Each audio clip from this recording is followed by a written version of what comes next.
আকাশবাণী কলকাতা, স্থানীয় সংবাদ পড়ছি সংযুক্তা সিংহ। বিশেষ খবর। আগের অবস্থান থেকে সরে এসে রাজ্য সরকার পিএম কিষাণ প্রকল্পে নথি যাচাই করতে রাজি হয়েছে। অশোকনগরের তেল প্রকল্পে ওএনজিসিকে বিনামূল্যে জমি দেবে রাজ্য। সাধারণ মানুষের কাছে নিখরচায় চক্ষু চিকিৎসার সুবিধা পৌঁছে দিতে চালু হল চোখের আলো নামে এক নতুন প্রকল্প। রাজ্যে দৈনিক করোনা সংক্রমণ কমে হয়েছে 597। জুনিয়র মৃধা খুনের প্রায় 10 বছর পর সিবিআই তার বান্ধবী প্রিয়াঙ্কা চৌধুরীকে গ্রেপ্তার করেছে। এবারের গঙ্গাসাগর মেলায় ভিড় এড়ানোর পরামর্শ দিয়েছেন মুখ্যমন্ত্রী। করোনা সংক্রমণ এড়াতে মাস্ক পরুন এবং ঠিকভাবে পরুন, 2 গজ দূরে থাকুন, নিরাপদ দূরত্ব বজায় রাখুন, হাত আর মুখ যেন পরিষ্কার পরিচ্ছন্ন থাকে। আসছি বিস্তারিত খবরে।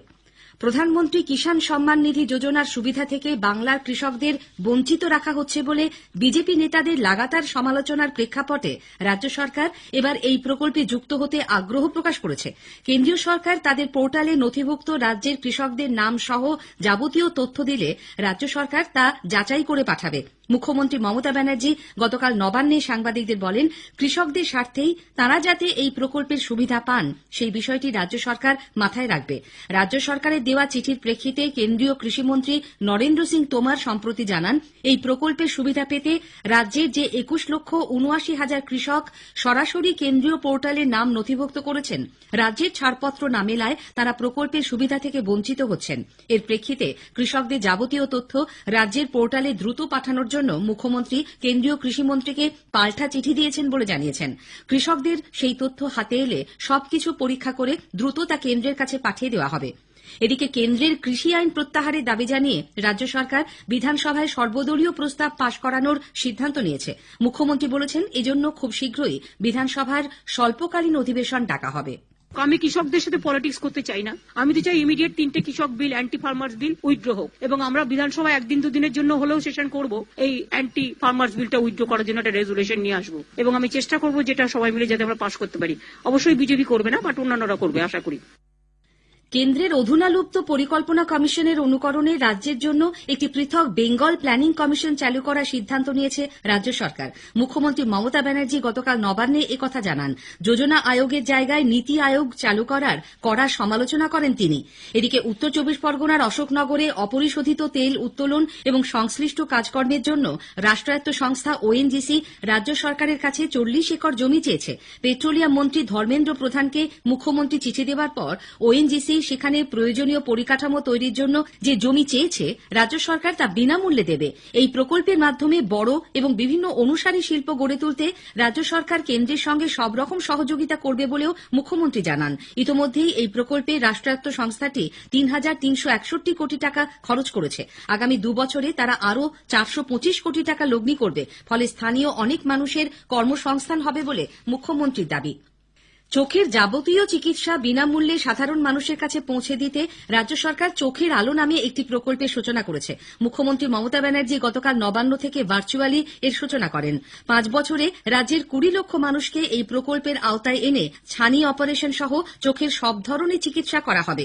প্রথম পর্যায়ে আজ থেকে রাজ্যের 1200টি গ্রাম পঞ্চায়েত এবং 120টি প্রাথমিক স্বাস্থ্যকেন্দ্রে এই প্রকল্প চালু হবে। 4 লক্ষ ছাত্রছাত্রী ও 8,25,000 মানুষকে বিনামূল্যে চশমা দেওয়া হবে বলেও মুখ্যমন্ত্রী জানান। পশ্চিম বর্ধমানের দুর্গাপুরের সিটি সেন্টারে সিধু কানু স্টেডিয়ামে গতকাল দুয়ারে সরকার শিবিরে স্বাস্থ্যসাথী প্রকল্পের নাম নথিভুক্ত করার সময় বিশৃঙ্খলা সৃষ্টি হয়। ভোর থেকেই এই প্রকল্পের নাম তোলার জন্য বিশাল লাইন ছিল। বেলা বাড়লেও লাইন না এগোনোয় উত্তেজনা ছড়ায় এবং বিশৃঙ্খলা সৃষ্টি হয়। পরিস্থিতি সামাল দিতে বিশাল পুলিশ বাহিনী ও কমব্যাট ফোর্স ঘটনাস্থলে যায়। তৃণমূল কংগ্রেস হতাশা থেকেই বিজেপিকে আক্রমণ করছে বলে দলের রাজ্য সভাপতি দিলীপ ঘোষ অভিযোগ করেছেন।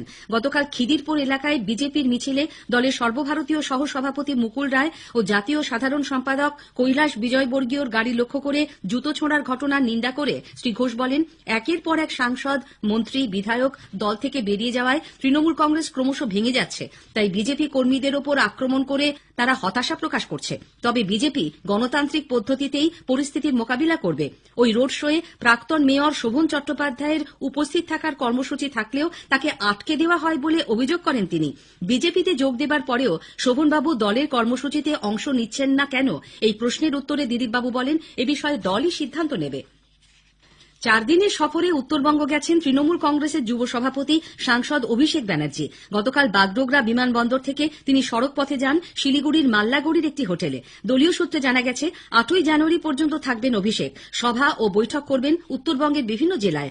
উত্তরকন্যার কন্যাশ্রীতে গতকাল দার্জিলিং জেলার দলীয় নেতাদের নিয়ে দফায় দফায় বৈঠক করেন তিনি। গঠিত হয় দার্জিলিং জেলা কমিটি। আসন্ন বিধানসভা নির্বাচনে আসন সমঝোতা ও যৌথ কর্মসূচি নিয়ে বামেদের সঙ্গে আলোচনার জন্য এআইসিসি 4 সদস্যের কমিটি গঠন করেছে। এতে রয়েছেন প্রদেশ কংগ্রেস সভাপতি অধীর রঞ্জন চৌধুরী, সাংসদ প্রদীপ ভট্টাচার্য, বিধানসভায় বিরোধী দলনেতা আব্দুল মান্নান এবং কংগ্রেস বিধায়ক নেপাল মাহাতো। অন্যদিকে মজবুত জোটের বার্তা দিতে সিপিআইএম কংগ্রেসের সঙ্গে যৌথভাবে ব্রিগেড সমাবেশ করতে আগ্রহী বলে খবর। ফেব্রুয়ারি কিংবা মার্চে এই সমাবেশের প্রস্তুতি নেওয়া হচ্ছে।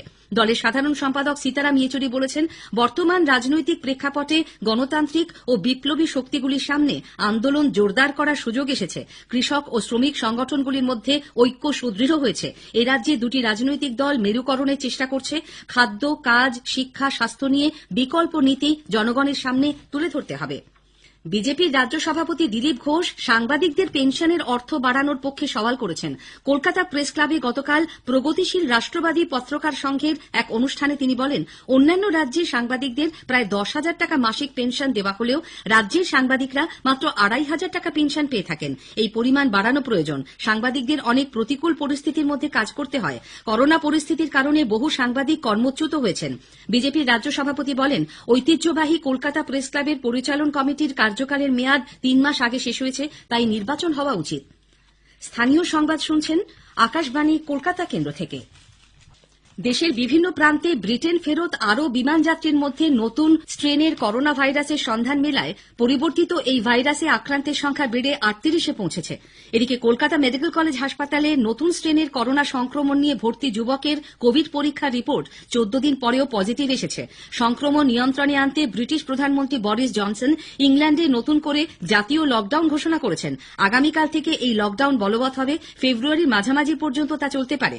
অন্যদিকে ইংল্যান্ড থেকে কলকাতায় শুটিংয়ে আসা ভারতীয় বংশোদ্ভূত ব্রিটিশ অভিনেত্রী বনিতা সান্ধুর দ্বিতীয়বারের নমুনা পরীক্ষাও পজিটিভ আসায় স্বাস্থ্য দপ্তর গতকাল তাকে অ্যাম্বুলেন্সে বেলেঘাটা আইডি হাসপাতালে পাঠালে বছর 23-এর এই অভিনেত্রী অ্যাম্বুলেন্স থেকে নামতে চাননি।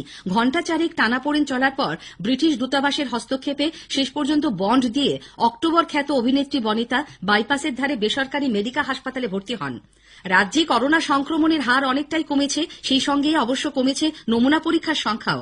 গত সন্ধ্যায় স্বাস্থ্য দপ্তরের রিপোর্টে জানানো হয়েছে 24 ঘণ্টায় নতুন করে সংক্রমিত হয়েছেন 597 জন, সুস্থ হয়ে উঠেছেন 1,347 জন।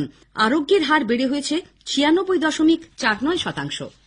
জুনিয়র মৃধা খুনের তদন্তভার হাতে নেওয়ার 2 বছরের মধ্যে সিবিআই তার বান্ধবী প্রিয়াঙ্কা চৌধুরীকে গ্রেপ্তার করেছে।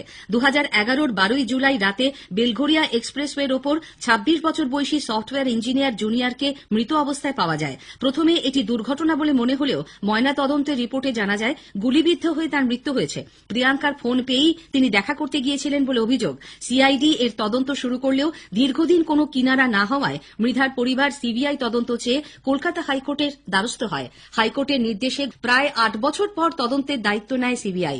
ময়দানের এক প্রভাবশালী কর্মকর্তার পুত্রবধূ প্রিয়াঙ্কাকে দীর্ঘক্ষণ জেরা করার পর গতকাল তাকে গ্রেপ্তার করা হয়। মুর্শিদাবাদের ইসলামপুরে রহস্যজনকভাবে আহত শিশুর মৃত্যুর ঘটনায় প্রতিবেশী এক নাবালককে গ্রেপ্তার করা হয়েছে।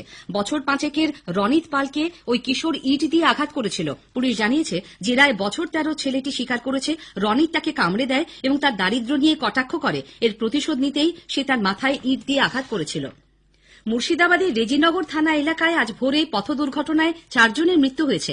দাঁতপুর ও মোরাদিঘি রোডের সংযোগস্থলে ভোর 5:15 নাগাদ রাস্তায় দাঁড়িয়ে থাকা একটি পিকআপ ভ্যানে পেছন থেকে একটি লরি ধাক্কা মারে। ভ্যানে থাকা 12 জন আহত হন। তাদের হাসপাতালে নিয়ে যাওয়া হলে 4 জনের মৃত্যু হয়। কালিম্পংয়ের গান্ধী গেটে রবিবার সন্ধ্যায় ভিড়ের মধ্যে পদপিষ্ট হয়ে 2 মহিলার মৃত্যু হয়েছে। জানা গেছে, মেলার মাঠে গানের জলসার প্রবেশপথে বহু মানুষ জড়ো হয়েছিলেন। হুড়োহুড়িতে 6 জন গুরুতর জখম হন। তাদের কালিম্পং সদর হাসপাতালে নিয়ে যাওয়া হলে চিকিৎসকরা বনিতা গুরুং ও অনিতা ছেত্রী নামে 2 জনকে মৃত ঘোষণা করেন। শেষ করার আগে গঙ্গাসাগরের খবর। কোভিড অতিমারী পরিস্থিতিতে এবার গঙ্গাসাগরে ভিড় করে মকর সংক্রান্তির পুণ্য স্নান করার বদলে ই স্নানের আবেদন জানিয়েছেন মুখ্যমন্ত্রী মমতা ব্যানার্জি। তিনি নিজেও এবার সাগরে যাবেন না। কোভিড পরিস্থিতির জন্য এবার ঘরে বসেই মকর সংক্রান্তি স্নান ও কপিলমুনির মন্দির দর্শনের ব্যবস্থা করেছে রাজ্য প্রশাসন। ভিআইপিদেরও এবছর সাগরে পুণ্য স্নানে যেতে নিষেধ করেছেন মুখ্যমন্ত্রী। স্থানীয় সংবাদ শেষ হলো।